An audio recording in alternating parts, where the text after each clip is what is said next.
सर्वांना विनंती करतो आपण जनता जनार्दनाला संबोधित करावं. बोलतायत आदरणीय पद्मविभूषण शरदचंद्रजी पवार साहेब बोलतायत. हात वर करायचा, जोरदार टाळीने स्वागत करायचं.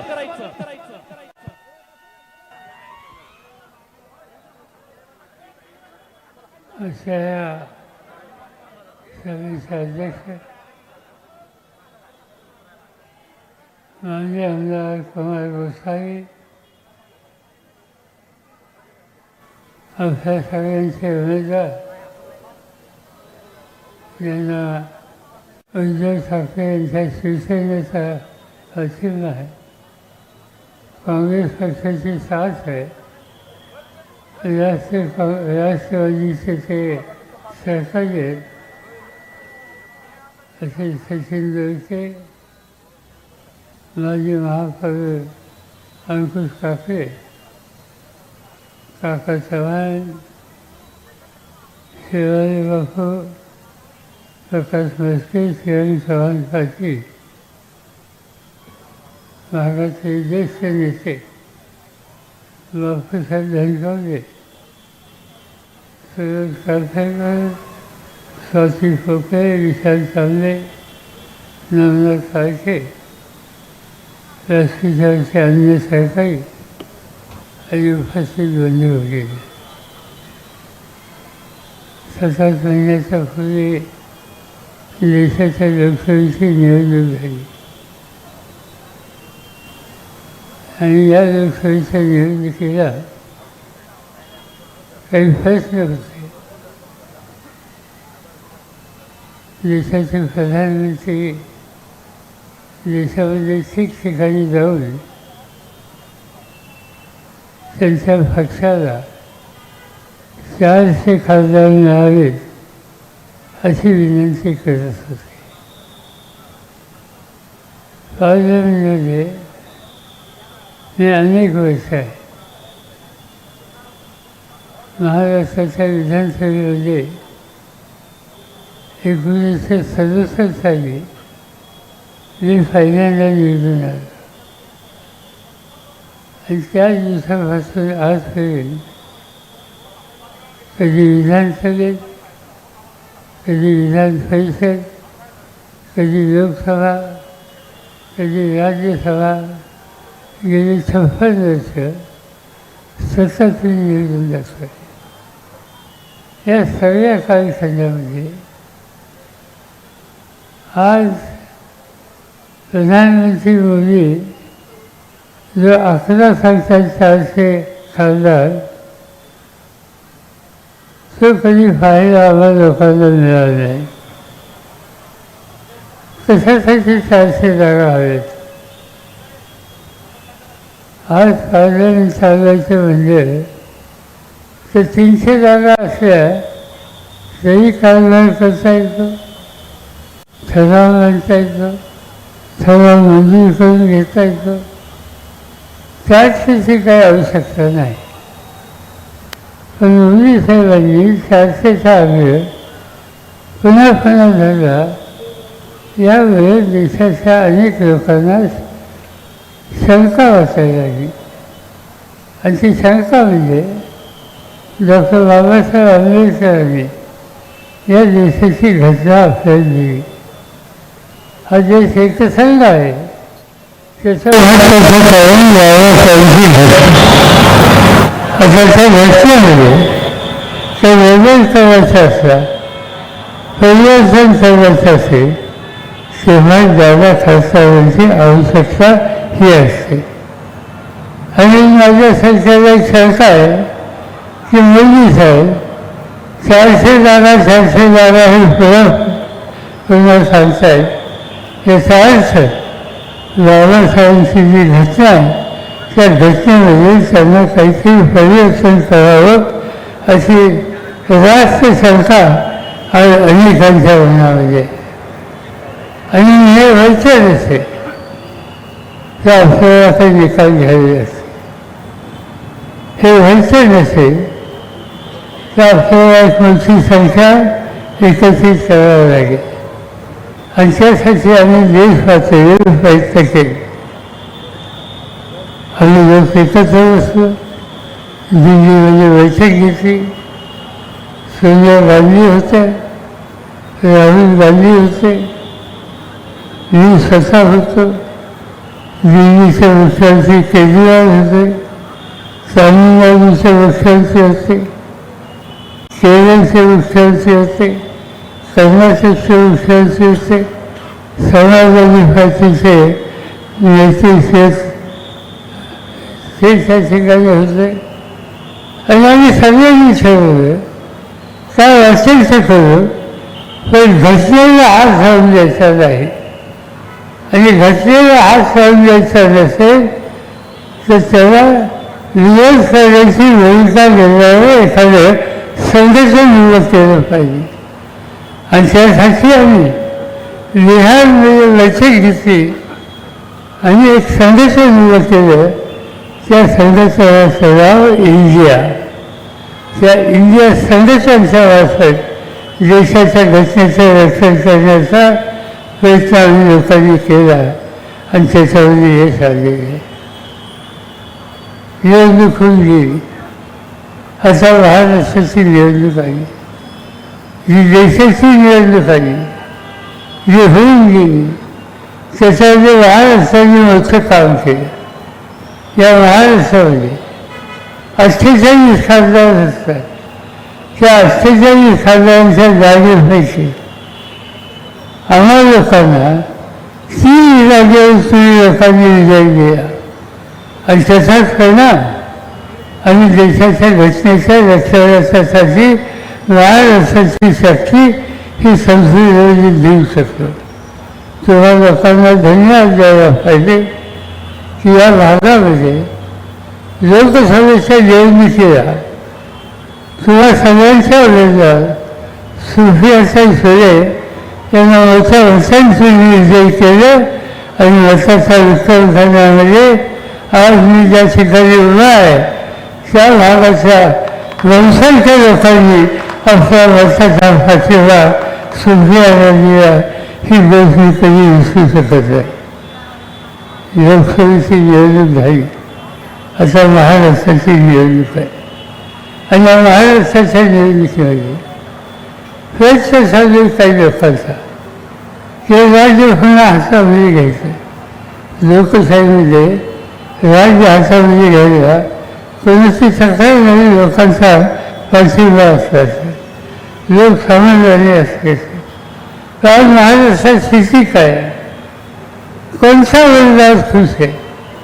महिलांचा विभाग बघा.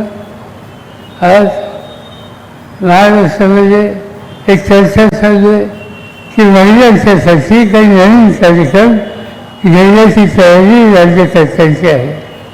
मुख्यमंत्री असो, त्यांचे सहकारी असो, ते ठिकठिकाणी सांगतात की महिलांच्यासाठी अनेक योजना करतोय. माझी लाडकी बहीण, माझी काय हरकत नाही. बहिणीला तुम्ही सन्मान देत असला तर मला आनंद आहे.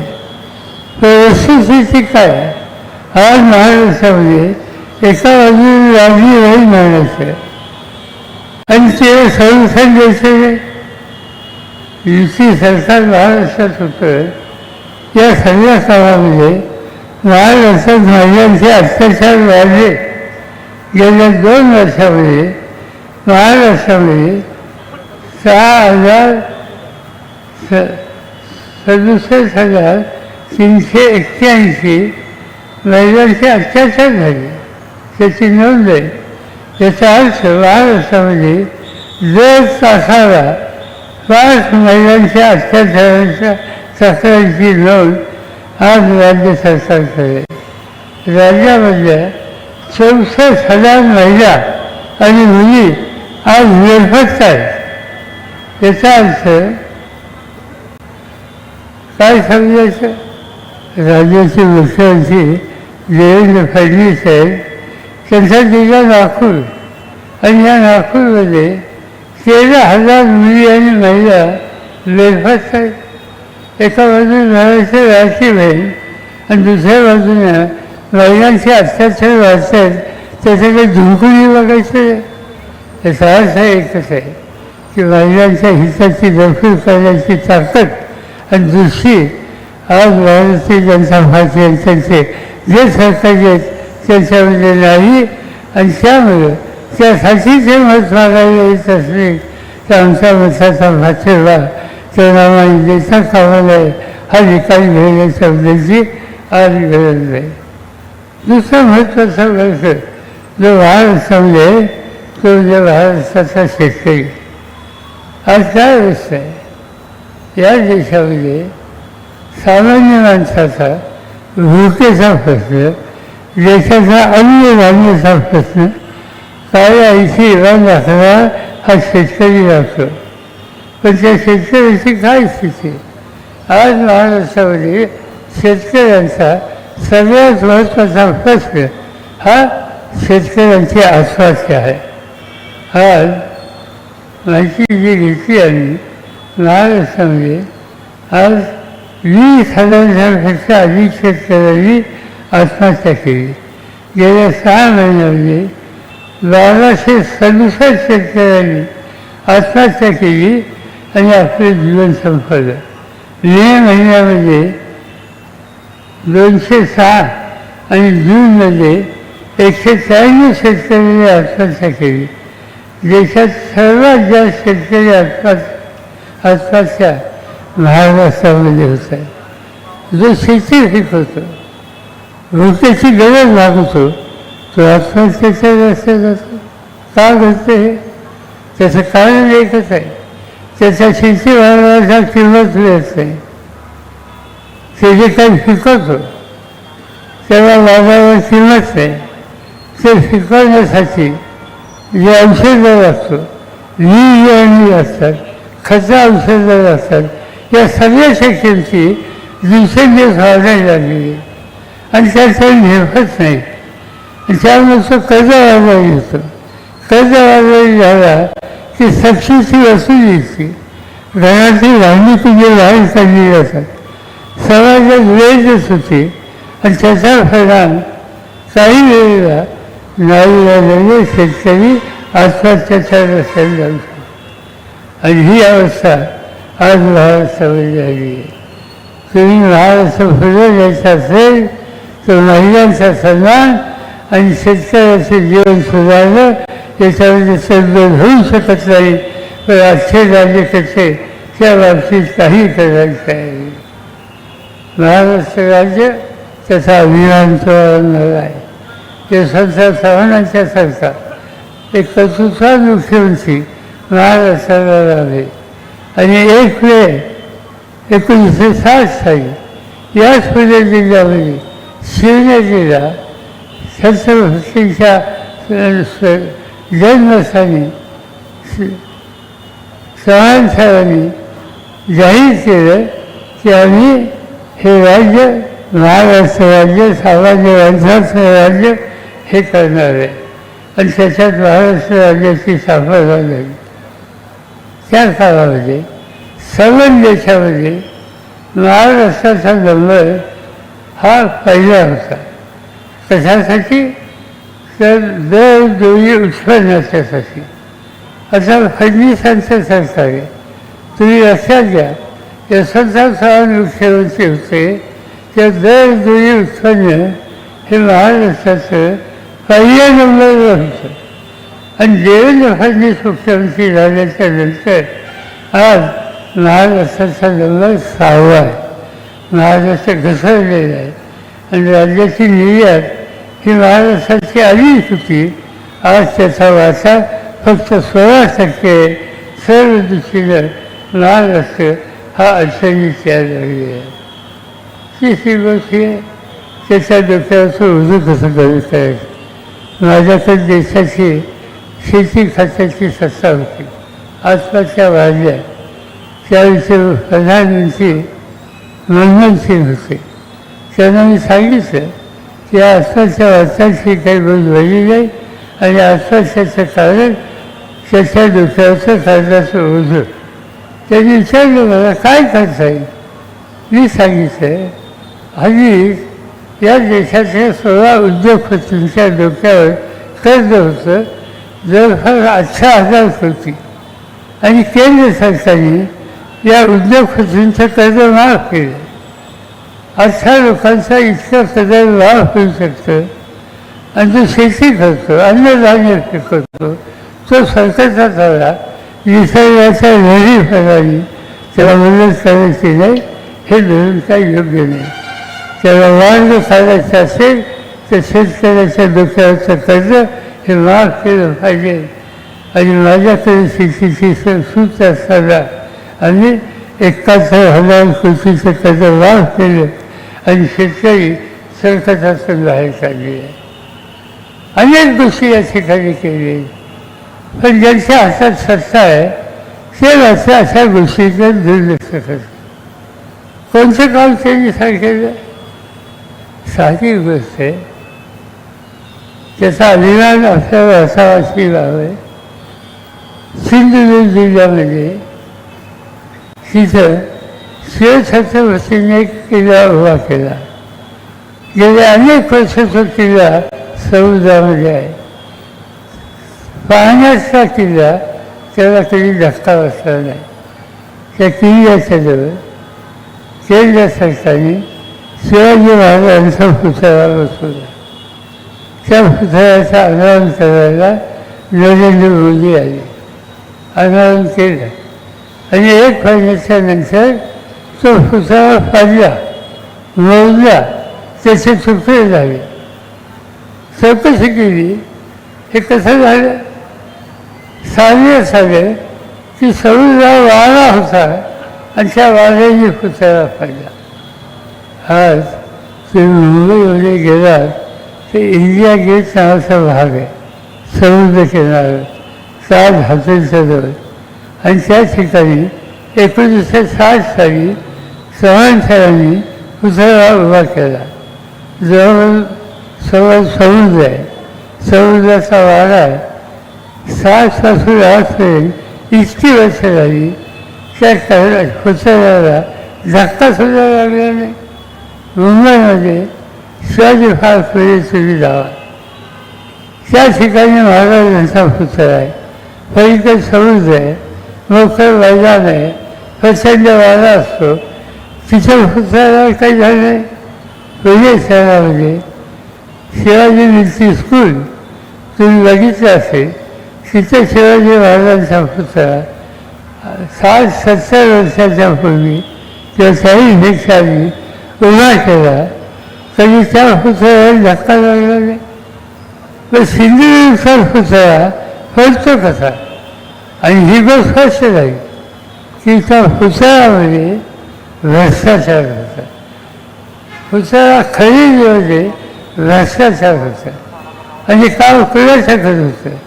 आज जे राज्यकर्ते भाजपचे लोक आहेत त्यांच्या हातामध्ये हे काम होतं. शिवाजी महाराजांच्या पुतळ्यामध्ये भ्रष्टाचार करायला जे लोक थांबत नाही ते लहान असताच्या सामान्य लोकांची भ्रष्टाचारातून सुटका करतील याचा विश्वास कसा ठेवायचा. आणि अशा अनेक गोष्टी हे सातत्याने महाराष्ट्रामध्ये व्हायच्या.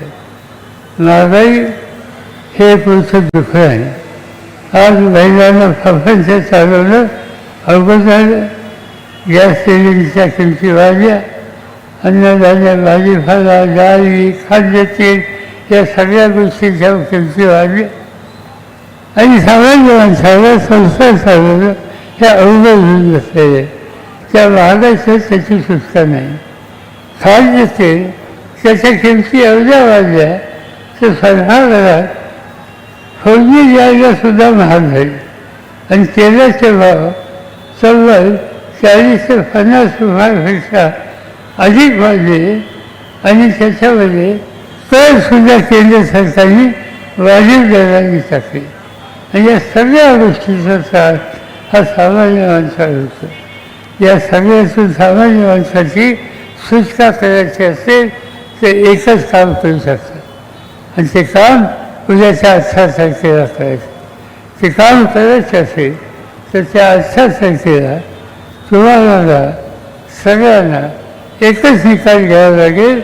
मतदान केंद्रावर जाणं, जी खून सचिन बेळकेंची आहे ती खून लक्षात ठेवलं ती तुतारी वाजवणारा माणूस या खुलेचं ध्यानात ठेवून त्याच्यासोबत वचन लावणं हे काम तुला लोकांना करायचं आहे. एका गोष्टीचा मला अभिमान आहे. गेले अनेक वर्ष सचिन दोळके या ठिकाणी मतदारसंघामध्ये तुम्हा लोकांच्याच काम करतात. काका चव्हाण आहेत, सुरेश गोसावी आहेत, अन्य सहकारी आहेत. या सगळ्यांनी या भागातल्या जनतेची अनेक वर्षांपासून सेवा केली. मागच्या निवडणुकीमध्ये फार थोड्या मताने सचिनचा पराभव झाला, पण मी पराभव झाल्याच्या नंतर त्यांना भेटायला आलो तर दुसऱ्या दिवशीपासून फारग्रस्त पराभव झाला याचं दुःख सोडलं, लोकांचे प्रश्न सोडवायला घराबाहेर पडला. अशा प्रकारे काम करण्याच्याबद्दल एक आदर्श म्हणून ज्यांचा लौकिक आहे असा उमेदवार आज या मतदारसंघातून तुला सगळ्यांच्या समोर उभा आहे. शेजारच्या मतदारसंघात, पर्वती मतदारसंघात अश्विनी कदम उभे आहेत. त्यांना त्या ठिकाणी जे कोणी तिथले सहकारी असतील त्या सगळ्यांनी सहकार्य करायचं ही भूमिका घेतली पाहिजे. मी मोठ्या संख्येने या ठिकाणी लावणार, याबद्दल तुम्हाला सगळ्यांना धन्यवाद देतो. याच्यानंतर आणखी 2 सभा असल्यामुळं मी काय अधिक वेळ घेऊ इच्छित नाही, पण सचिन दोळके, अश्विनीताई या दोघांची खुणती एकच आहे. या दोघांच्या खुणेला स्मरणात ठेवा आणि मोठ्या मताने या दोघांना विजय करा. मी तुम्हाला शब्द देतो की महाराष्ट्रामध्ये महाविकास आघाडीच्या सगळ्या उमेदवारांना तुम्ही शक्ती द्या. या राज्यामध्ये परिवर्तन करून दाखवू.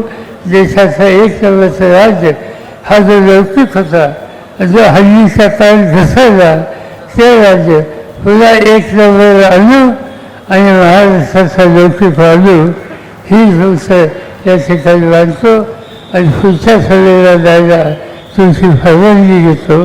जय हिंद.